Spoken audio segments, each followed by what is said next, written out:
Hey Internet, welcome to Heat Transfer Tutorial. This is a made-up question not found in your textbooks. So what is the analytical approach and what is the experimental approach? Explain the difference, list the benefits and drawbacks. So that's like advantages and disadvantages. Alright, summary. Experimental approach is doing real-life tests, taking measurements in the real world. So engages in the real-world physical systems. Analytical uses analysis and calculations, uses mathematical modeling and simulations. So here are the advantages and disadvantages for both.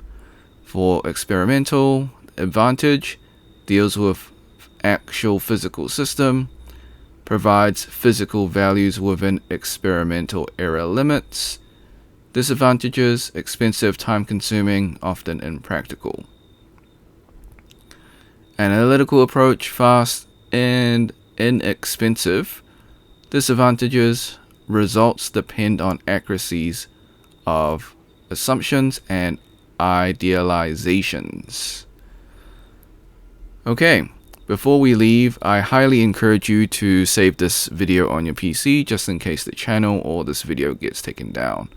However, I do follow copyright laws, so as best I can, at least. Okay, so use the snipping tool to save it onto your PC. If you have a Mac, use the Mac equivalent. If you never use the snipping tool, follow the steps. So snipping tool can be found on your taskbar. If not on your taskbar, go to your Windows search, type in snipping tool. Next, click on the video option, then click on new. Left click, drag the rectangle to cover your YouTube screen. Hit the start button, wait for the countdown. Hit the replay button on YouTube, wait for the video to finish. Hit the red square button to stop recording, then save your video. So, like and subscribe. Share with your friends because this is a made up question, so they probably won't be able to find it. If you want to support me, become a member or drop a super thanks.